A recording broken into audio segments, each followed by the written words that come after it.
मैंने डिसाइड कर लिया कि अब मैं नहीं कर सकती हूँ और मैंने अपने हस्बैंड से अलग होने का फ़ैसला किया। एक बहुत ही अच्छे हस्बैंड से अलग होने का फ़ैसला लेना कितना ही मुश्किल होता होगा मेरे लिए। मुझे पता ही नहीं चल रहा था कि मेरे साथ ऐसा कैसे हो गया, क्योंकि 2 दिन पहले सब कुछ अच्छा था। मैं कैसे अपनी बेटी को फेस करूँगी? वो सिर्फ़ 5 साल की है। मैं कैसे बताऊँगी कि उस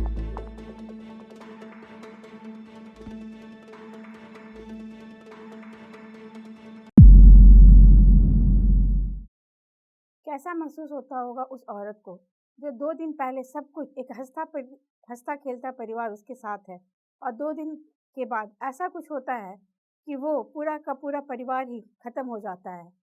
कैसा महसूस होता होगा उस समय, जब 5 साल की बेटी के साथ 20 दिन तक एक ही फ्लैट में अकेले रहना कैसा महसूस होता होगा।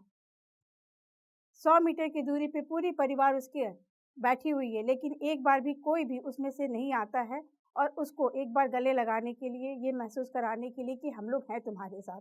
नमस्कार, मेरा नाम श्वेता साहू है और मैं बिहार के एक छोटे से शहर से बिलॉन्ग करती हूँ।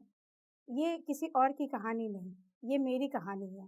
इस कहानी के माध्यम से मैं आपको अपनी पूरी जर्नी बताना चाहूँगी कि किस तरीके से मैंने अपने लाइफ़ की जर्नी को जिया है। एक बहुत ही स्ट्रेस के साथ में और एक सक्सेस के साथ में, दोनों का मिक्सचर होते हुए भी मैं अ, इस प्लेटफ़ॉर्म पे अपनी कहानी आपको बताना चाहती हूँ। ये कहानी स्टार्ट होती है 2013, जब मेरी शादी होती है। शादी जैसे ही होती है, मैं बहुत सारी चीज़ें अपने सपने लेके शादी करती हूँ और बहुत खुश थी। मैं ऐसा नहीं था मैं नहीं खुश थी, मेरे बहुत ही अच्छा मुझे हस्बैंड मिला था।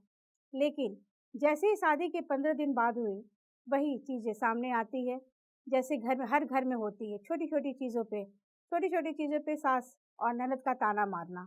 छोटी-छोटी चीज़ों पे ये महसूस कराना कि आप उस घर की हो ही नहीं। सिर्फ़ काम के लिए और ज़िम्मेदारियों के लिए आप उस घर की बहू हो। क्योंकि मैं घर में सबसे छोटी थी, तो मुझे पता नहीं होता है कि आप बड़े हो के कैसे बिहेव करते हो। लेकिन जैसे ही शादी हुआ, एक बड़ी बहू को कैसे बिहेव करना था मुझे उतना नहीं पता था, पर ये पता था कि हाँ, लोगों को कैसे बात करना होता है और बड़ों से कैसे रिस्पेक्ट करना होता है और छोटों को कैसे प्यार देना होता है। मैंने बहुत कोशिश किया ये सब चीज़ों को ठीक करने के लिए और मैं करती ही गई। सुबह उठती थी, मेरे दिन की शुरुआत होती थी घर की ज़िम्मेदारियों से। मैं जॉब भी करती थी।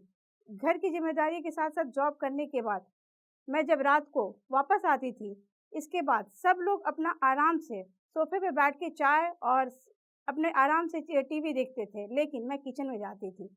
रात का डिनर मैं बनाती थी और एक छोटी-सी चीज़ें घर में एक ज़रूरत की चीज़ें जो भी होती थी, उसकी ज़िम्मेदारी मेरे सर पे होती थी, चाहे वो नमक हो, चाहे हल्दी हो। अगर वो नहीं है तो क्यों नहीं है, इसकी जवाब भी मुझे देना होता था कि मैं बिज़ी हो गई या मैं भूल गई। इसके अलावा भी मैंने बहुत कोशिश किया और बहुत अच्छे से मैं इस चीज़ को लेके आगे बढ़ रही थी अपने हस्बैंड के साथ, क्योंकि मेरे हस्बैंड का सपोर्ट बहुत था। मैं धीरे-धीरे उस सपोर्ट को लेके आगे बढ़ रही थी। हर दिन एक नया चीज़ें कलेश होता था घर में, लेकिन फिर भी उस चीज़ को मैं इग्नोर करते हुए आगे बढ़ रही थी। मैं और मेरे हस्बैंड ने मिल के बिज़नेस स्टार्ट किए थे।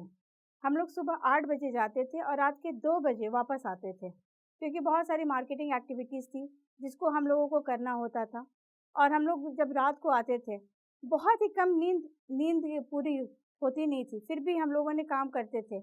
लेकिन सुबह उठते के साथ ये सुनाई देता था कि श्वेता चाय बनाओ सबके लिए। मुझे पता नहीं था कि मैं कैसे इस चीज़ को एडजस्ट करूँ। ये सब छोटी-छोटी चीज़ों को मैं एडजस्ट करते गई और आगे बढ़ती गई।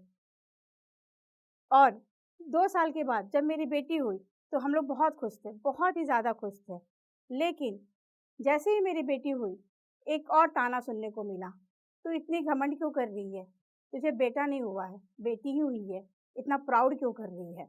और उसके साथ-साथ उन्हें ये भी मेरे मदर इन लॉ ने ये भी ब बोला कि अपनी बेटी को, "आज से तेरा भाई तेरा नहीं रहा, वो अपनी बेटी को प्यार करेगा, ना कि अब तुझे प्यार करेगा।"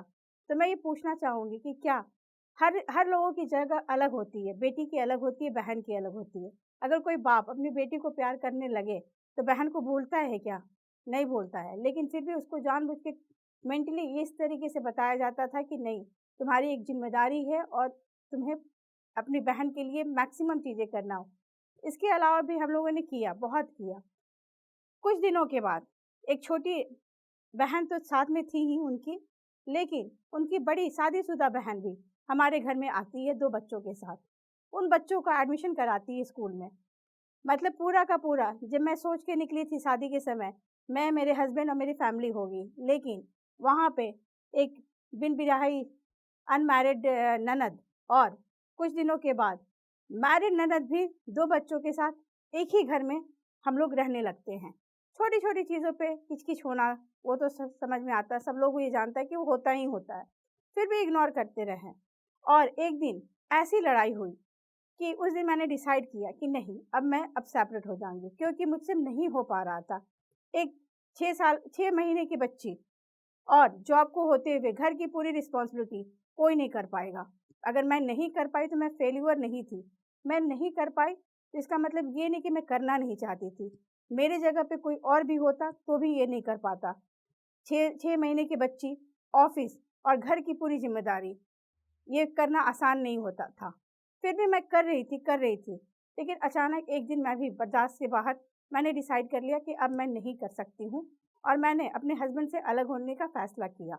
आप लोग ये समझ सकते हैं कि इस तरीके से फ़ैसला अपने हस्बैंड से, एक अच्छे हस्बैंड से, अच्छे नहीं, एक बहुत ही अच्छे हस्बैंड से अलग होने का फ़ैसला लेना कितना ही मुश्किल होता होगा मेरे लिए। लेकिन क्योंकि मैं कर नहीं पा रही थी तो ये मुझे लेना ही था। मैंने लिया भी, लेकिन कुछ दिनों के बाद मेरे हस्बैंड का कॉल आता है मेरे पास। बोलते हैं, "श्वेता, सब कुछ भूल जाओ, मैं सब कुछ ठीक कर दूँगा। तुम जैसी लाइफ़ चाहती हो, मैं सब कुछ करूँगा तुम्हारे लिए।" मेरे हस्बैंड ने मेरा बहुत साथ दिया उस समय, जब मैं बिल्कुल डिसाइड कर चुकी थी कि मैं अब इस रिश्ते को आगे नहीं अपना सकती हूँ। तो उन्होंने ही मुझे ये बोला कि तुम्हें लगता है कि हम दोनों अगर खुश रह सकते हैं साथ में, तो तुम मेरे पे भरोसा करो और मेरे साथ आ जाओ। बहुत अच्छा डिसीज़न था वो मेरा। हम लोगों ने फिर डिसाइड किया कि हाँ, ठीक है, एक एक चांस तो लाइफ़ में देना ही चाहिए। तो फिर मैं और मेरी बेटी वापस आए और मेरे हस्बैंड इतने अच्छे थे कि उन्होंने फिर से एक नई शुरुआत की हम दोनों के लिए, एक छोटी-सी फैमिली के लिए। और ऐसा नहीं है कि अपनी फैमिली को छोड़ते हुए। उन्होंने मैनेज किया, एक बैलेंस लाइफ़ जो होता है, उन्होंने दिखाया कि वाइफ़ को बैलेंस कैसे करते हैं और फैमिली को कैसे करते हैं। उन्होंने दोनों लोगों को बहुत बैलेंस करते हुए लाइफ में आगे बढ़े। हम लोग दोनों बहुत खुश थे उस फैसले से। मुझे किसी भी चीज़ की कमी नहीं थी उसके बाद तो। सब कुछ अच्छा चल रहा था और अचानक से कोविड आता है। पहला फर्स्ट वेव कोविड का हमारा बिज़नेस को पूरा का पूरा बर्बाद करके चला जाता है। फिर भी हम लोग खुश थे, काफ़ी खुश थे कि हाँ, एटलीस्ट हम लोग ब्लेस हैं कि हम लोग घर बैठ के कम से कम खाना तो खा ले रहे हैं। जो लोगों को न्यूज़ में देखते थे कि पैदल जा रहे हैं, बिना खाए-पिए आगे बढ़ रहे हैं, बट हम लोग खुश थे। एक-दूसरे को मोटिवेट करते थे कि चलो, हमारे पास इतना है कि हम लोग बैठ के आराम से अभी खा सकते हैं। अभी ठीक है, कुछ दिनों की बात है, सब कुछ ठीक हो जाएगा। ऐसे करते-करते हम लोगों ने फर्स्ट वेव निकाला और जैसे ही सेकंड वेव आया, पूरी की पूरी चीज़ें बिल्कुल बदल चुकी थी। सेकंड वेव में मुझे, मेरी बेटी को, मेरे फादर इन लॉ, मेरी मदर इन लॉ और मेरे हस्बैंड सबको एक ही दिन कोविड का टेस्ट होता है और सबको कोविड पॉजिटिव आता है। फिर भी उस चीज़ को हम लोगों ने बहुत अच्छे से लिया, ठीक है, कोविड आया है, हम लोग एक-दूसरे का ख़्याल रखेंगे और हम लोग ठीक हो जाएँगे। अचानक से ऑक्सीजन लेवल कम होती चली जाती है मेरे हस्बैंड का और मेरे फादर इन लॉ को। बहुत मुश्किल से, बहुत मुश्किल, क्योंकि सेकंड वेव में हमें हॉस्पिटल नहीं मिल रहे थे। बहुत मुश्किल से एक अच्छे हॉस्पिटल जहाँ पे 24/7 ऑक्सीजन सप्लाई था, वहाँ पे दोनों को मैंने एडमिट कराई थी और सुबह 9 बजे से लेके रात के 10 बजे तक मैं हॉस्पिटल में ही रहती थी। मुझे पता था कि मैं अपने हस्बैंड से मिल नहीं सकती हूँ हॉस्पिटल में, क्योंकि अलाउड नहीं था। मैं उस मई मंथ में बिल्कुल ही गरम बाहर में खड़ी रहती थी सुबह से लेके रात के 9-10 बजे तक कि हाँ, उन्हें ये भरोसा हो कि मेरी बीवी मेरे साथ है, बाहर ही है। उन्हें कुछ भी ज़रूरत होता था, तुरंत फ़ोन करते थे और मैं वहाँ पे मैं अरेंज करके उन्हें भिजवाती थी और ये कॉन्फिडेंस देती कि तुम्हें कुछ भी नहीं होगा, मैं हूँ, मैं साथ में हूँ। अचानक से फ़ोन आता है, ऑक्सीजन लेवल बहुत ही डाउन हो चुका है, मुझे साँस लेने में तकलीफ़ हो रही है। फिर भी उस हालत में भी मैंने बोला कि तुम चिंता मत करो, मैं अरेंज करती हूँ आईसीयू का। फिर मैंने 1 घंटे तक कॉल कॉल की डॉक्टर को, मैनेजमेंट को कि उनकी हालत ख़राब हो रही है, उन्हें आईसीयू में शिफ्ट किया जाए। बहुत मुश्किलों से उन्हें आईसीयू में शिफ्ट किया जाता है और उनका मैं परेशान थी। मैं उन्हें वहाँ पे मैं बिल्कुल इधर-उधर भाग रही थी, देख रही थी कि हाँ, वो कहाँ पे है, कम से कम उनका जहाँ पे भी आईसीयू है, वहाँ पे मैं जाऊँ और उनसे एक बार मिल लूँ, पर मुझे मिला नहीं, अलाउड नहीं किया गया। फिर इसके बाद आईसीयू में शिफ्ट होने के बाद मुझे मैसेज आता है कि आईसीयू में शिफ्ट हो चुके हैं। मैं नर्वस तो थी ही, ये बोलने वाली बात ही नहीं है। लेकिन फिर भी मैंने उनको बोला कि कोई बात नहीं, आईसीयू में हो, सब कुछ ठीक हो जाएगा। उनकी लास्ट मैसेज आती है मेरे पास, आई एम फीलिंग बेटर। 11:09 रात में मुझे लगा कि सब कुछ ठीक हो गया। इसके बाद भी सब लोगों ने बोला वापस घर चलो, तुम भी आराम कर लो। मैंने बोला नहीं, पहले मुझे डॉक्टर की तरफ से एक कन्फर्मेशन आ जाए कि आईसीयू में स्टेबल है तो ही मैं जाऊँगी। मैं वहाँ पे शारदा हॉस्पिटल में गोल घूमते रह गई, पूछते रह गई कि आईसीयू किधर है? करीब 12:30 बजे जहाँ पे एक मैनेजमेंट का एक ऑफ़िस था, वहाँ पहुँचती हूँ। 12:30 बजे मैं पूछती हूँ कि मुझे बताइए, वो तो उनका मैसेज आया था सिर्फ़, कंडीशन क्या है? डॉक्टर ने क्या बोला? उन लोगों ने बोला हालत क्रिटिकल है। मैं बोली ऐसे कैसे हो सकता है? आप लोगों ने तभी बोला था कि आईसीयू में है, सब कुछ ठीक है, उनका मैसेज आया था। तो मैनेजमेंट की तरफ से वहाँ पे डॉक्टर भी मुझे कुछ भी नहीं बताया क्योंकि डॉक्टर से कॉन्टैक्ट हो ही नहीं रहा था। मैनेजमेंट ने बोला बहुत ज़्यादा क्रिटिकल है। मुझे लगा कि अब मैं क्या करूँ? मैंने मैनेजमेंट को बहुत रिक्वेस्ट किया कि प्लीज़ एक बार मुझे मिलवा दीजिए। वो एक बार बस एक बार मुझे देख लेंगे, सब कुछ ठीक हो जाएगा क्योंकि उनको मुझ पे भरोसा था। अचानक से फ़ोन आता है, आई एम सॉरी का।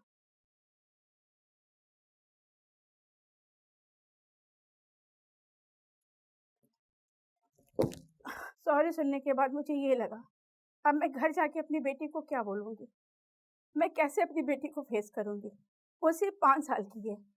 मैं कैसे बताऊँगी कि उसके पापा नहीं रहे और कभी वापस मिलेंगे भी नहीं क्योंकि दोनों की बॉन्डिंग बहुत ही अच्छी थी।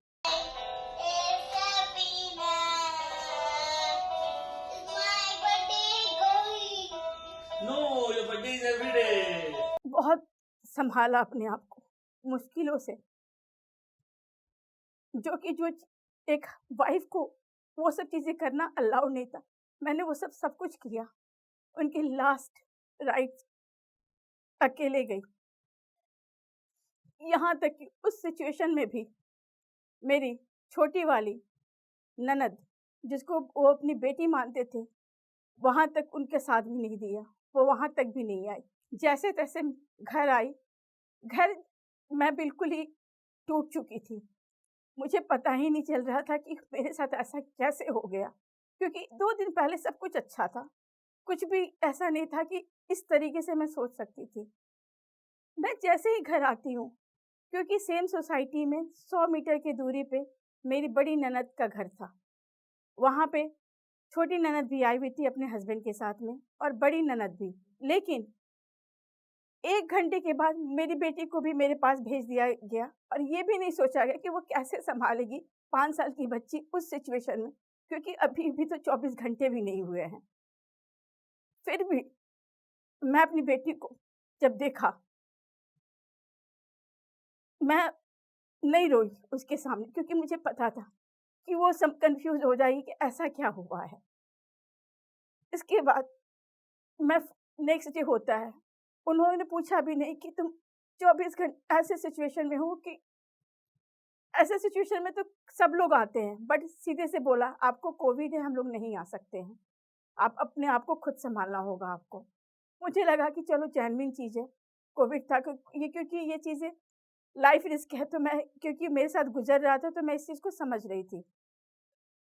लेकिन 2 दिन के बाद मेरे फादर इन लॉ की जो हॉस्पिटलाइज़ थे, उनकी भी डेथ हो जाती है। इसके बाद तो मेरा फ़ोन उठाना ही बिल्कुल सब लोगों ने बंद कर दिया। मैं कॉल करती थी, क्या है? कुछ किसी ने मुझे कॉल का रिप्लाई नहीं करते थे और ना ही मैसेज का रिप्लाई करते थे। हाँ, मेरे फादर इन लॉ के जाने के बाद 2 दिन के बाद मेरी मदर इन लॉ का जब तबीयत खराब हुआ, तो मेरे पास कॉल आया कि भाभी आपकी कुछ है तो मम्मी को एडमिट कराना पड़ेगा, कहीं ना कहीं आप जुगाड़ कीजिए। सिर्फ जुगाड़ के लिए मेरे पास कॉल आया। उस हालत में भी मैं हॉस्पिटल गई और अपने डॉक्टर को बोला कि मैं अपने हस्बैंड और मैं अपने फादर इन लॉ को बचा नहीं पाई हूँ, डॉक्टर प्लीज़ मेरे मदर इन लॉ को बचा लीजिए। उन्होंने पोस्ट कोविड का सीट एक अरेंज किया मेरे लिए, क्योंकि वो मुझे जानते थे। उन्होंने बहुत ही अरेंज किया और हम लोगों ने उनको एडमिट कराया। सिर्फ मेरे पास मदर इन लॉ के लिए एक चीज़ के लिए कॉल आता था, पैसे के लिए, हॉस्पिटल बिल के लिए। हर दूसरे दिन तीसरे दिन आता था, क्योंकि हर 2 दिन के बाद 40-45,000 लगते थे उस हॉस्पिटल में। सिर्फ और सिर्फ पैसे के लिए आता था। और मुझे कहीं ना कहीं लगता था मेरे हस्बैंड की माँ है, इनको कुछ होना नहीं चाहिए, क्योंकि मेरे हस्बैंड मुझे भी उतना ही प्यार करते थे और अपनी माँ को भी प्यार करते थे। तो मैं उस प्यार के लिए सोची, मैं अपने हस्बैंड को अगर प्यार करती हूँ तो उनकी माँ को बचाना मेरी जिम्मेदारी है। और मैंने अपने तरफ से पूरी कोशिश किया। उस समय कुछ भी पता नहीं था आगे फ्यूचर क्या होने वाला है, पैसे भी नहीं थे, बहुत ज़्यादा लिमिटेड ही थे, क्योंकि कोविड का समय था। हॉस्पिटल बिल देते गई और मैं कॉल करते गई। मुझे किसी ने भी कॉल बैक करने की ज़रूरत नहीं समझी, और मेरे घर वाले भी नहीं आ सके थे, क्योंकि उस समय कोविड के दौरान मेरे घर वाले भी 14 लोग कोविड कोविड उनको भी हो चुका था, तो अलाउड ही नहीं था कि वो बिहार से यहाँ आ सकते। इनफैक्ट बहुत उसमें से मेरी मदर और मेरी भाभी, छोटी भाभी, वो भी हॉस्पिटलाइज थी।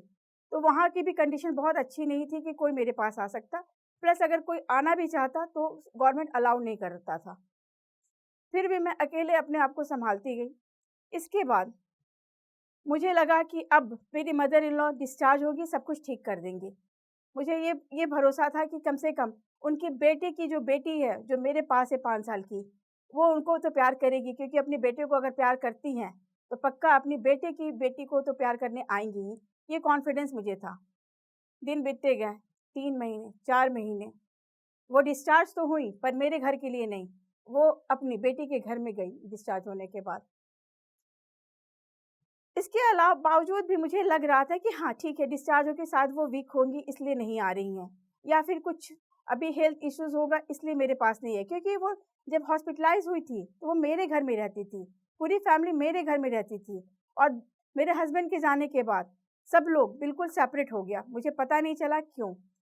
बहुत लोगों से मैं मिली तो सब लोगों ने बोला शायद तेरा बेटा नहीं है ना इसलिए। और ये स्टेटमेंट मैं आज इसलिए दे रही हूँ, ये मेरी स्टेटमेंट नहीं है, ये हमारे समाज की स्टेटमेंट है, बेटा और बेटी में फ़र्क। अगर आज मेरी बेटी की जगह पे बेटा होता तो शायद उन लोग मेरे साथ होते। बट मुझे इस चीज़ के लिए कभी भी मुझे कोई फ़र्क नहीं पड़ा कि हाँ, मैं अपनी बेटी पे बहुत ही प्राउड करती हूँ कि वो मेरी बेटी ही हुई है। इसके बाद 4 महीने, 5 महीने, 6 महीने जब बीते, तो मेरे घर वालों ने एक सोशल प्रेशराइज़ करना शुरू किया कि एक मीटिंग करना चाहिए, क्योंकि बहुत सारी ऐसी चीज़ें थी जो कि बिना बिना इन लोगों ने बिना कुछ बताए उसको अपने अंडर ले लिया। क्योंकि मेरे हस्बैंड बहुत ही अपने बहनों को प्यार करते थे। उनके हस्बैंड के लिए उन्होंने बिज़नेस स्टार्ट किया था और बिज़नेस को पार्टनरशिप पे चलाते थे। और उसी दौरान मुझे पता चला कि वो बिज़नेस भी उन लोगों ने अपने अंडर रख लिया। उसमें करोड़ों रुपए लगे थे और सारे के सारे इन लोगों ने अपने अंडर रख के उसको एज़ ए फ्रॉड बोल सकते हैं, उसको अपने आप में रख लिया। फिर भी उस चीज़ को मुझे लगा कि मेरी मदर इन लॉ आएँगी और जस्टिफ़ाई करेंगी मुझे और मेरी बेटी के लिए। वो नहीं आई, वो नहीं आई। 6 महीने में हम लोगों ने बहुत कोशिश किया, मैंने कॉल किया, वो नहीं आई। जब मुझे रियलाइज़ हुआ कि मेरी मदर इन लॉ नहीं आ रही हैं 6 महीने के बाद, मुझे यकीन था कि मेरी मदर इन लॉ ज़रूर आएँगी, क्योंकि मुझे लगता था वो अपने बेटे को प्यार करती हैं और बेटे की बेटी के लिए ज़रूर आएँगी। बट ये मैं भ्रम में थी। जब मुझे पता चला 6 महीने हो गए कोई कॉन्टैक्ट नहीं होने के बाद, जब मुझे रियलाइज़ हुआ कि नहीं, मैं तो भ्रम में बैठी हुई, अब मेरी आगे मैं कैसे जीऊँगी? मेरे कोविड की वजह से सब कुछ ख़त्म था, मेरे पास पैसे नहीं थे। मेरे सर पे 65 लैक्स का लोन था और अर्निंग का सोर्स कोविड में कुछ भी नहीं रहा, बिल्कुल भी नहीं था। बस जी रही थी। अचानक से मुझे ख़्याल आया 6 महीने के बाद, मेरी बेटी जो अभी 5.5 साल की है, उसका फ्यूचर का क्या? मैंने सोचा ऐसे तो नहीं चलेगा, मैं उनका बैठ के इंतज़ार कब तक करूँगी? और क्योंकि मेरे हिस्से का भी और मेरी बेटी के हिस्से का भी हक उन लोगों ने मार के चला गया। तो मुझे पता चल गया कि अब उन लोग वापस नहीं आएँगे और ना ही मुझे कुछ 1 रुपया भी मिलने वाला है। तो इसका मतलब ये था, 1 रुपया भी मुझे अगर कमाना होगा तो मुझे ही सिर्फ़ कमाना होगा। फिर मैंने अपनी जर्नी को स्टार्ट किया। किसी भी तरीके से मन नहीं था। 6 महीने में बिल्कुल टूटी हुई थी। फिर भी मन नहीं था, लेकिन अपनी बेटी को देखते हुए मैं आगे बढ़ी कि मुझे कमाना ही पड़ेगा, क्योंकि 1 रुपया मैं किसी के लिए मैं डिपेंडेंट नहीं रह सकती। क्योंकि अगर मैं आज किसी से 1 रुपया लेती हूँ, तो कल मुझे अपनी बेटी के लिए भी 1 रुपया माँगना पड़ेगा। तो बेटर ये होगा, उठो, अब कमाओ अपनी बेटी के लिए। और मैंने अपनी जर्नी स्टार्ट किया कमाने के लिए। कोविड की वजह से सारा बिज़नेस डिस्ट्रॉयड हो चुका था और जो भी अच्छा वाला बिज़नेस था, वो उन लोगों ने, मेरे ससुराल वाले ने हथिया लिया था। मेरे पास कुछ भी नहीं था। एक छोटा-सा इंस्टीट्यूट था, वो भी कोविड की वजह से वो बिल्कुल ही अच्छा नहीं चल रहा था। फिर भी मैंने हिम्मत जुटाया और मैंने स्टार्ट किया कि उसी को मैं देखूँगी और आगे बढ़ूँगी। धीरे-धीरे मैंने स्टार्ट किया। फिर मुझे रियलाइज़ हुआ कि मुझे, क्योंकि मैं पहले इन्वॉल्व थी पर इतनी ज़्यादा इन्वॉल्व नहीं थी, जो-जो चीज़ों पे होना चाहिए था। फिर मैंने स्टार्ट किया अपनी लर्निंग। मुझे जो चीज़ें नहीं आता था, वो मैंने सीखा, मैंने पढ़ा।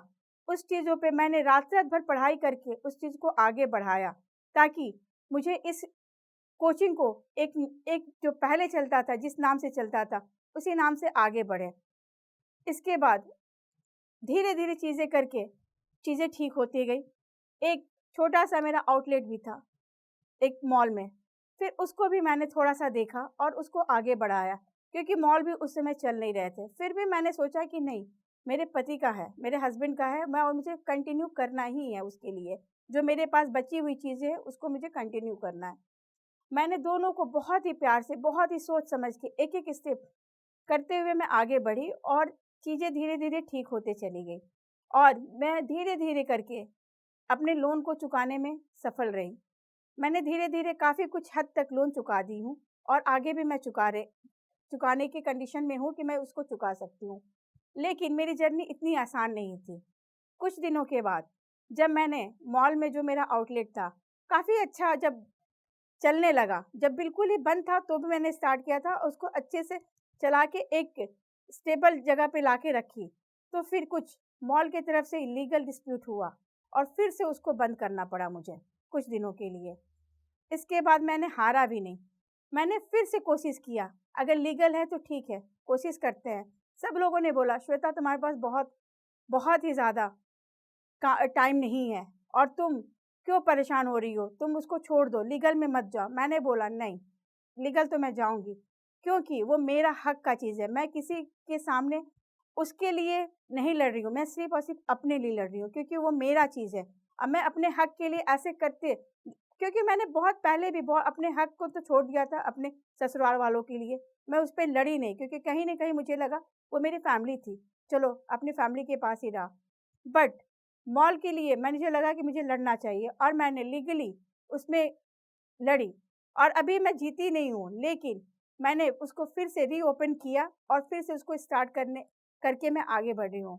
मेरी जर्नी बहुत आसान नहीं थी और ना ही अभी भी है, लेकिन मैं कोशिश कर रही हूँ कि इस जर्नी को जैसे भी हो, ऊपर या नीचे, मैं इसको आगे बढ़ूँ और बहुत ही पॉजिटिव थिंकिंग के साथ आगे बढ़ूँ। अपने हस्बैंड के जाने के बाद मैंने वो सारी चीज़ें किया, जो मुझे अपनी बेटी को एज़ ए पापा और मम्मी दोनों चीज़ें मिल सकती थी। मैंने वो काम भी किया जो एक मर्द करता है। मैंने वो काम भी सीखा जो एक पापा अपनी बेटी के लिए करता है। आज मैं बहुत प्राउडली अपनी बेटी के पीटीए में अकेले जाती हूँ और ये बोलते हुए जाती हूँ कि हाँ, मैं ही इसकी एक मम्मी एंड पापा दोनों हूँ और उसको कभी भी ये महसूस नहीं कराती हूँ कि वो उसके पापा नहीं है। क्योंकि मैं अपनी बेटी को इतना कॉन्फिडेंस देती हूँ कि हाँ, आज मैं जो भी हूँ, अपने हस्बैंड की वजह से हूँ। उन्होंने मुझे लाइफ़ में ये सिखाया कि तुम ऐसा कुछ भी ऐसा नहीं है कि तुम नहीं कर सकती हो। वो मुझे रात के 12-1 बजे भी भेजते थे। कभी-कभी हमारी काम होती थी प्रिंटिंग का, तो मुझे भेजते थे कि श्वेता जाओ जाके तुम देख लो कि कैसा चल रहा है। मैं बोलती थी कि यार मैं 12 बजे कैसे जाऊँगी? उन्होंने मुझे कॉन्फिडेंस दिलाया कि नहीं, कुछ फ़र्क नहीं पड़ता है, हमारी टीम बैठी हुई है, अपनी टीम के साथ जाओ और जाके देखो। ये सब कॉन्फिडेंस मुझे अपने हस्बैंड से मिला और मैं उसी को लेके आगे बढ़ रही हूँ। मैंने हर चीज़ सीखा। मैं अपनी सोच को बिल्कुल ही अपने हस्बैंड की तरह से सोच के कोई भी काम लेकर आगे बढ़ती हूँ। इसीलिए आज मैं फाइनेंशियली इंडिपेंडेंट हूँ और अपनी बेटी को बहुत अच्छी परवरिश दे रही हूँ और आगे भी मैं उसके फ्यूचर के लिए बहुत कुछ प्लानिंग करना स्टार्ट कर दी हूँ और मैं उस चीज़ को करूँगी भी। इस मंच पे बहुत लोगों ने आया और अपनी अपनी स्टोरी सुनाई। मैं भी आज आई और अपनी स्टोरी सुनाई, अपने परिवार के बारे में बताया और इस जोश टॉक के प्लेटफॉर्म पे एक जोश टॉक के परिवार में मैं अपने परिवार को यहाँ पे बुलाना चाहूँगी, जो मेरी पूरी दुनिया है। मायरा,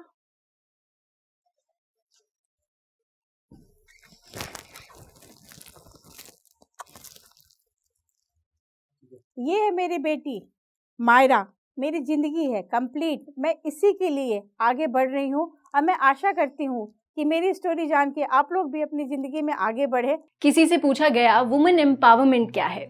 किसी ने बोला अपने पैरों पर खड़ा होना, तो किसी ने कहा खुद के फैसले खुद से लेना, जिसका एक ही मतलब है फाइनेंशियली इंडिपेंडेंट होना।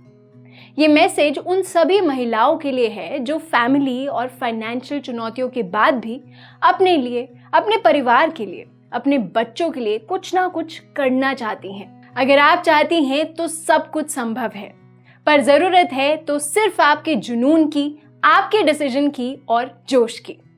हमें पता है हम काबिल हैं, पर घरेलू काम और पारिवारिक जिम्मेदारियों ने हमें इतना जकड़ा हुआ है कि खुद के सपने पूरे करने का कभी मौका ही नहीं मिला।